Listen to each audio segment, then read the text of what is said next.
Hello and welcome to a brand new Parry Pickups. Thanks very much for joining us.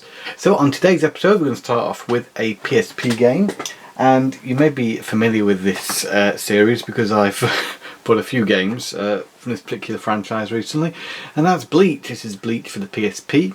As far as I know, this wasn't released in the West, but I might be totally wrong. I got the Japanese copy anyway. It was cheap. Yeah, it's a one-on-one fighter, which great for me, being a big fan of the genre, and it plays pretty well. I mean, I've got no real complaints with this. Plays as you expect it to do. There's the inside. It's very nice little package, and very affordable as well. So that's Bleach for the PSP. Fighting fans, recommend it. It's nothing particularly unique, I wouldn't say, but if you want a good one-on-one fighter for the PSP, you know, you could do far worse than Bleach. Next up, a game I actually rather quite like, despite, you know, all the negative press it got at the time when it was released. That's SEGA Classics Collection. So what this is it's a compilation of 3D versions of classic SEGA games. These range from Outrun, Space Harrier, Fantasy Zone Golden Axe, Virtua Racing, Monaco Jamboree, Monaco GP, and Columns. Also, you've got Tant R and Bonanza Brothers. They come as one game. I know Bonanza Brothers, but I'm not familiar with Tant R, so I haven't played that one yet. But what is here is fun. You know, it arguably, you know, the original versions are superior. But as a fan of these particular SEGA games, I think it's cool to check these 3D versions out. In some cases, I think they're just as good as the originals. Fantasy Zone, for example, very nice. I'd say as an easy way to pick up Fantasy Zone, this is a great little collection. Outrun didn't grab me, I have to say. I think there's just something about the original Outrun which is the same if they had Super Hang-On on here. Space Harrier, you know, it's alright. There's been a redesign to the main character in Space Harrier, but it plays as you sort of expect it to. Again, it's not superior to the original, but it's not bad. I'd say that's a pretty good one. The 3D actually works pretty well in Space Harrier. Golden Axe now plays fine. Yeah, didn't really have a problem with it, although it was very repetitive. There's certainly not as much variety in the levels, I don't think, or the backgrounds in this version of Golden Axe. So that's unfortunate. The gameplay itself, though, fine. I thought it controlled fine, as you would expect it to be. So not terrible, but not great either. Virtua Racing is Virtua Racing. I don't think this has had any sort of remodel because it was 3D in the first place. So it's cool to be able to play Virtua Racing. Columns is columns. You can't add 3D to columns. You can't really do that much extra with it. It plays fine. I haven't played Monaco GP. It's a game I've never played, so I will get round to that at some point. But for £4, this, you know, I got the second hand. It's not a bad little package, and if you're a fan of SEGA games, this is a little curiosity that's worth looking into. I didn't realise that this version was put together by Sonic Team. It says on the back there. I'm not sure if they're responsible for every game in this package, but it's possible. And also another thing to note is originally in Japan these games were available on separate compilations. I think it was called the Sega Ages series. So they've kind of got a load of games from different Japanese compilation releases and put them all into one. And I guess the idea was, you know, there'll be some people out there who really turn their noses up at 2D games. Why not just put all the 3D ones together and sell it as a SEGA Classics collection? But what it should really say is 3D reimaginings. A little bit clearer. It does say on the back. It says previously only available on Sega Mega Drive Arcade and Sega Master System. Not quite true.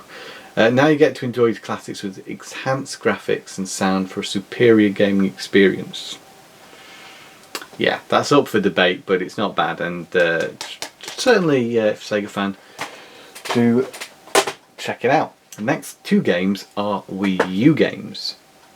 Now, I don't think I've covered a Wii U game for a while, but if you watch previous episodes, you may remember I've been talking a little bit about getting Tank, and that was the one Wii U game that I really felt I wanted to get to round off my collection. And after a very long time of debating,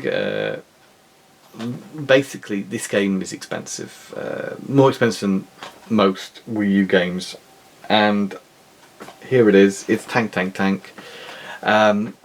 I got this for £25. So 25 Tank seems to be the going rate, at least on, I'll put it over here, at least on eBay. So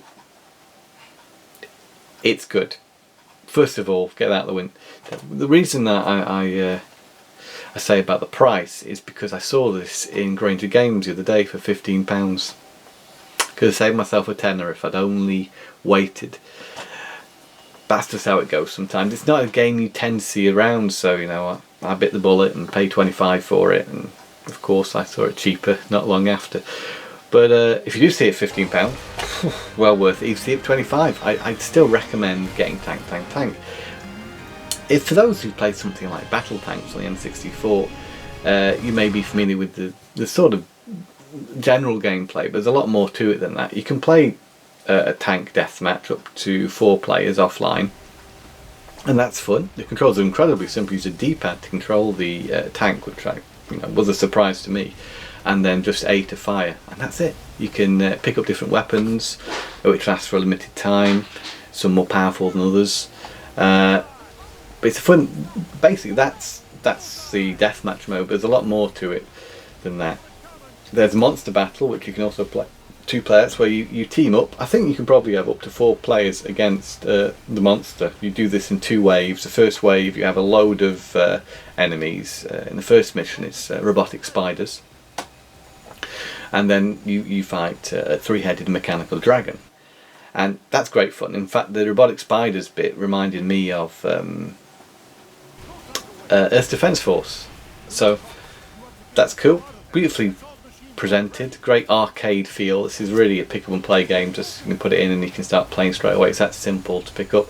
And even if you aren't able to play multiplayer, you can play a single player mode on this, which is similar to the what do you call it, the Monster Battle mode, where you do each level in turn fighting a different monster, but you must team up with the computer player. In that case, computer players aren't the best. Maybe you'll find some things a little bit more difficult with a computer player than you would with a human player. So, but you can play the story mode as well in 2-player. So it's another nice thing. It's called the campaign mission mode. And then you've got My Kong mode, which is a multiplayer mode where one of you plays the Kong and the others play the tanks. When you play as Kong, you have some unique controls, and basically you're a big robotic ape attacking a city, and then it's up to your friends to destroy you. This has a very unique mechanic, this game does, where it uses a Wii U's camera on the gamepad, the facing camera, faces up at you as you look at the screen to take photos of your face, and it pastes it onto things like the Kong or the tank drivers. For each tank you select, you get to take a picture of your face, and this was what the Wii U was made for, games like this. And unfortunately we didn't see so many games in the vein of Tank. So I'd say this is a must for the Wii U. It's an arcade style game, but it has got a single player.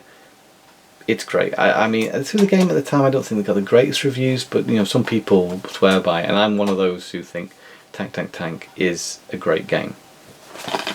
Lastly, another Wii U game. Now, after Tank, I didn't think I was going to pick up any more Wii U games. But Darksiders came out on the Wii U, and because I quite like the game on Xbox 360, I thought, my Wii U could do with a copy of a great game like Darksiders. This was released on PS4 and Xbox One as well. It's the War Mastered Edition. I'm assuming the Xbox One and PS4 versions are better options to go for. But this was a late Wii U release. In fact, it was announced ages ago, and it didn't come out when the other versions came out. I don't think it came out a little bit later. And it's got a great cover, first of all.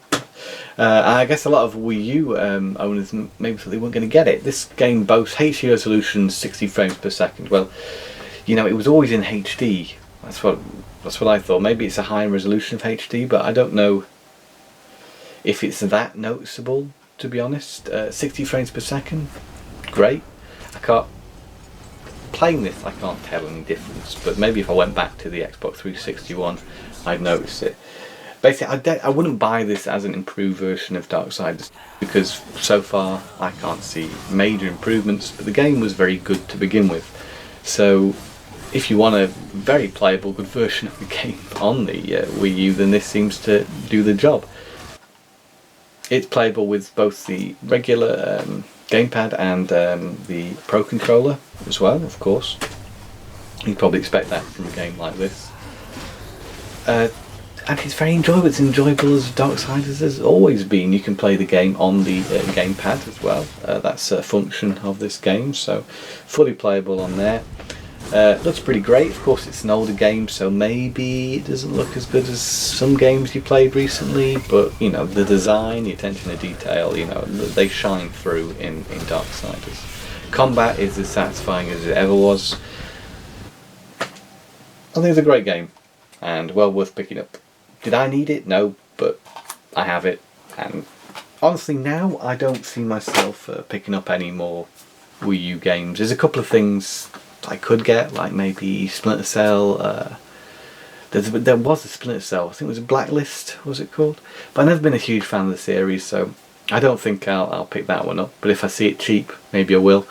There isn't much else that I want. I think I've got a fairly complete Wii U collection, and if you'd like to see it, I can maybe share it sometime. Maybe we can do a video or maybe a photo or something like that if you're interested. And that's it for the latest episode of Parry's Pickups. I hope you've enjoyed it, and until next time, game on.